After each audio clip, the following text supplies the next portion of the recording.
राज्याच्या नमो शेतकरी महासन्मान निधी योजनेअंतर्गत सुमारे 2,000 कोटी रुपयांची रक्कम 93 लाखांपेक्षा अधिक शेतकऱ्यांच्या खात्यात आज जमा होणार आहे। आतापर्यंत एकूण 5 हप्त्यांचं वितरण करण्यात आलं असून 1,967 कोटींहून अधिक रुपयांचा निधी 90 लाखांपेक्षा अधिक शेतकरी कुटुंबांना प्राप्त झाला आहे। आजपासून नमो शेतकरी योजनेचं वितरण केलं जाणार आहे। या शेतकऱ्यांच्या खात्यामध्ये 2,000 रुपये येणार आहेत।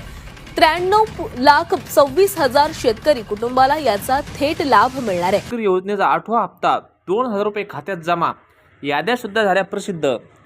नमस्कार मित्रांनो, शेतकऱ्यांसाठी अतिशय महत्त्वाची ब्रेकिंग न्यूज मित्रांनो। शेतकऱ्यांच्या खात्यामध्ये 8वा हप्ता हा जमा होण्यास सुरुवात झालेली आहे, परंतु जे शेतकरी पात्र असणार आहे अशा शेतकऱ्यांना 8वा हप्ता मिळणार आहे, नाहीतर 2,000 रुपयाचा हप्ता हा शेतकऱ्यांच्या खात्यात जमा होणारच नाही। आता नेमकं कोणत्या शेतकऱ्यांना 8वा हप्ता मिळणार आहे याबद्दल सविस्तर माहिती आजच्या या व्हिडिओमध्ये बघणार आहोत आपण। परंतु तुम्ही या चॅनलवरती जर नवीन आला असाल तर चॅनलला फटाफट सबस्क्राईब करा मित्रांनो। चला तर आता समोर बघूया डिटेलमध्ये 8वा हप्ता हा कोणाला मिळणार आहे। हे बघा मित्रांनो, बातमी आहे 10 जानेवारीची।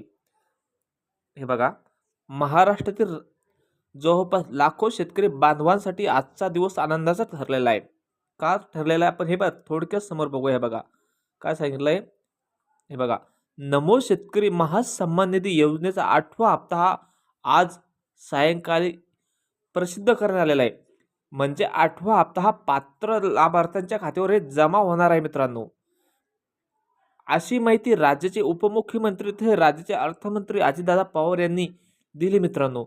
कारण की कोणताही निधी हा राज्याचे अर्थमंत्री यांच्या खात्यातून हा वाटप होत असतो। त्यामुळे आत्ताच काही मिनिटांपूर्वी तातडीची पत्रकार परिषद घेऊन शेतकऱ्यांसाठी महत्त्वाची ब्रेकिंग न्यूज दिली। कारण 15 जानेवारी रोजी सर्व महाराष्ट्रातील महानगरपालिका यांची निवडणुका लागल्या आहे, त्यांचं इलेक्शन लागणार आहे। त्याच्या अगोदर शेतकऱ्यांच्या खात्यात हा 8वा हप्ता जमा झाला पाहिजे। परंतु ज्या शेतकऱ्यांचा 8वा हप्ता हा 15 जानेवारीच्या अगोदर जमा होणार नाही अशा शेतकऱ्यांची 26 जानेवारीपर्यंत हे पैसे खात्यात जमा होणार असल्याची माहिती राज्याचे अर्थमंत्री अजितदादा पवार यांनी दिली। हे बघा, काही शेतकऱ्यांच्या मकर संक्रांतीपूर्वी शेतकऱ्यांच्या खात्यात प्रत्येकी 2,000 रुपये जमा होणार आहे। परंतु काही शेतकऱ्यांच्या खात्यामध्ये जर मकर संक्रांतीपूर्वी जमा झाले नाही तर 26 जानेवारीपूर्वी जमा होणार असल्याची माहिती अजितदादा पवार यांनी घेतली। कोणताही शेतकरी वंचित राहू नये। ज्या शेतकऱ्यांची केवायसी झाली असेल अशा शेतकऱ्यांची मकर संक्रांतीपूर्वी जमा होणार आहे। परंतु भरपूर शेतकऱ्यांची दरवर्षी आपल्याला केवायसी करावं लागतील। अशा शेतकऱ्यांची केवायसी झाली नसेल अशा शेतकऱ्यांनी ताबडतोब केवायसी करून घेणे आणि त्यांना 26 जानेवारीपूर्वीच 2,000 रुपये जमा होणार आहे। परंतु नमो शेतकरी योजनेबरोबर PM किसान योजनेचे सुद्धा 2,000 रुपये म्हणजे एकूण 4,000 रुपये सुद्धा जमा होऊ शकतात 26 जानेवारी पूर्वी सूत्रांनी दिलेल्या माहितीनुसार।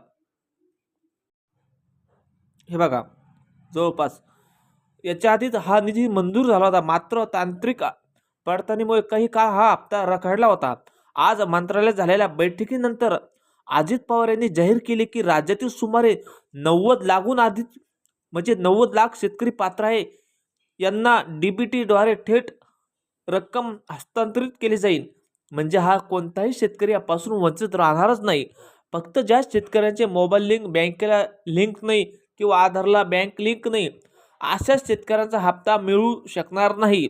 अशा शेतकऱ्यांनी ताबडतोब आपली केवायसी किंवा आपल्या बँकमध्ये जाऊन आपले स्टेटमेंट चेक करून घेणे, जेणेकरून त्यांना 2,000 रुपये मकर संक्रांतीपूर्वी किंवा ज्या शेतकऱ्यांनी उशिरा केले असेल अशा शेतकऱ्यांना 26 जानेवारीपूर्वी 2+2 म्हणजे एकूण 4,000 रुपये शेतकऱ्यांच्या खात्यात जमा होऊ शकतात। अशी माहिती राज्याचे अर्थमंत्री तसेच उपमुख्यमंत्री अजितदादा पवार यांनी आत्ताच काही मिनिटांपूर्वी मंत्रिमंडळाच्या बैठकीमध्ये दिली आहे। हे बघा, केंद्र सरकारच्या PM किसान योजनेच्या धर्तीवर महाराष्ट्र सरकारने सुद्धा 6,000 रुपये दरवर्षी देत असतात। म्हणजे सणासुदीला प्रत्येक शेतकऱ्यांना 6,000 रुपये हा वर्षाला मिळतात किंवा अशा शेतकऱ्यांना ज्या शेतकऱ्यांना सध्याला गरज आहे अशा टायमाला हे पैसे हे दिले जातात. मित्रांनो, आता 26 जानेवारी हा सर्वात महत्त्वाचा सण हा आपला भारतासाठी आहे. त्यामुळे प्रत्येक शेतकऱ्याच्या खात्यावर PM किसान योजनेचे केंद्र शासनाने 2,000 रुपये जमा करण्याचे आदेश दिलेले आहे. म्हणजे शेतकऱ्यांना मकर संक्रांतपूर्वी ज्या शेतकऱ्यांना नमो शेतकरी योजनेचा हप्ता मिळाला नाही अशा शेतकऱ्यांना केंद्र शासनाच्या आदेशानुसार 26 जानेवारीपूर्वी 2,000 रुपये म्हणजेच एकूण 4,000 रुपये हे प्रत्येक शेतकऱ्याच्या खात्यात जमा होणार. मित्रांनो, ज्या शेतकऱ्यांना नमो शेतकरी योजनेचे पैसे जमा झाले अशा शेतकऱ्यांना फक्त PM किसान योजनेचे पैसे जमा होणार आहे 26 जानेवारीपर्यंत. धन्यवाद मित्रांनो.